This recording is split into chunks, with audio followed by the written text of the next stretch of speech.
Les petits du tigre de Sibérie naissent aveugles et ne pèsent qu'environ 1 kg à la naissance, totalement dépendants de leur mère pour survivre. Leur pelage est déjà rayé, et ces motifs uniques leur serviront toute leur vie comme une véritable empreinte digitale. Ils ouvrent les yeux au bout d'une dizaine de jours et commencent rapidement à explorer leur environnement proche, souvent en jouant entre eux pour développer leurs réflexes. La mère les cache dans une tanière soigneusement choisie pour éviter les prédateurs et les mâles adultes qui peuvent représenter un danger.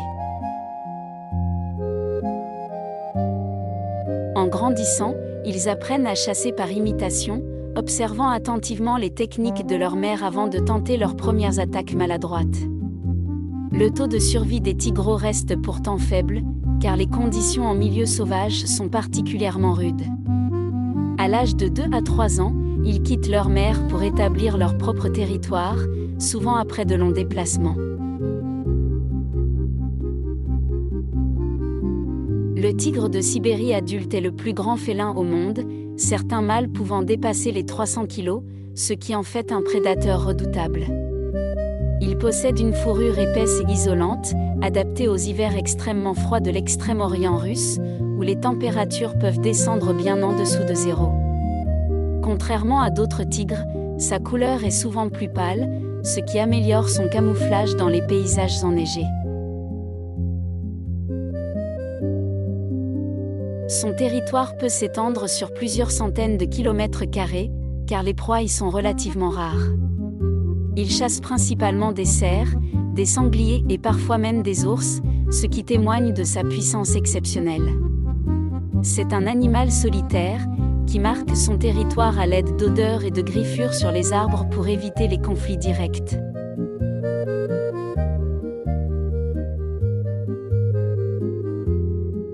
Le tigre de Sibérie est capable de parcourir de longues distances en silence, grâce à ses coussinets qui amortissent ses pas. Il peut bondir sur plusieurs mètres pour surprendre sa proie, et une seule attaque réussie peut lui fournir de la nourriture pour plusieurs jours. Malgré sa taille, il est aussi un excellent nageur et n'hésite pas à traverser des rivières. Son métabolisme lui permet de survivre plusieurs jours sans manger, ce qui est crucial dans un environnement où la chasse n'est pas toujours fructueuse. Les moustaches du tigre jouent un rôle sensoriel essentiel, lui permettant de détecter les mouvements et les obstacles, même dans l'obscurité. Sa vision nocturne est particulièrement développée, ce qui en fait un chasseur efficace à l'aube et au crépuscule.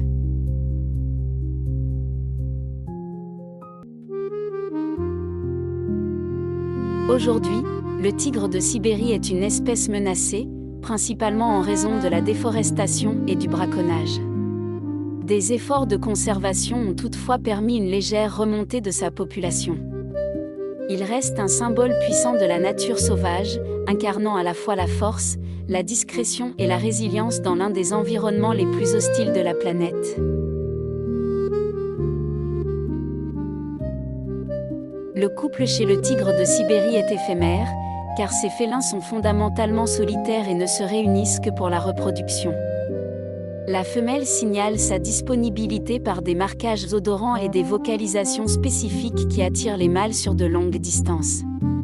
Lorsqu'un mâle rencontre une femelle réceptive, ils peuvent rester ensemble plusieurs jours, s'accouplant à de nombreuses reprises pour maximiser les chances de fécondation.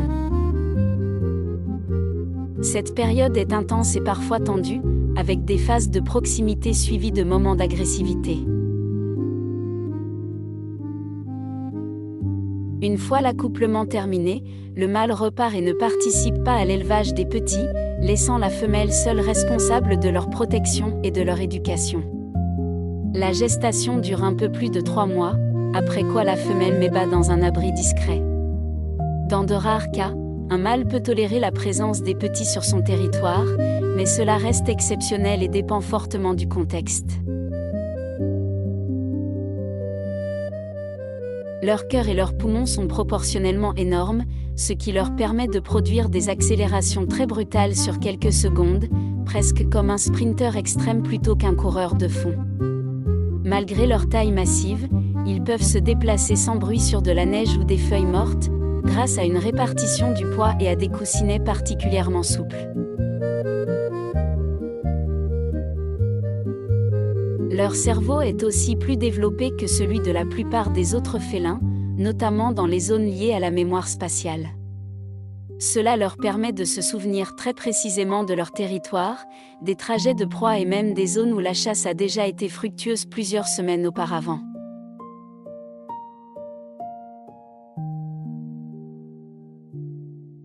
Ils ont une tolérance au froid exceptionnelle, mais ce qui est encore plus étonnant, c'est qu'ils peuvent dormir directement sur la neige sans perte significative de chaleur, grâce à leur couche de graisse et leur fourrure isolante.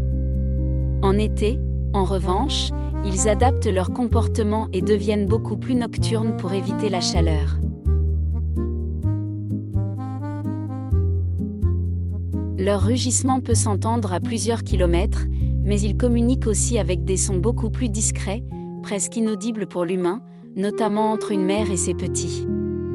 Ils utilisent également des marquages chimiques extrêmement complexes. Une simple marque d'urine contient des informations sur leur identité, leur état de santé et leur statut reproductif.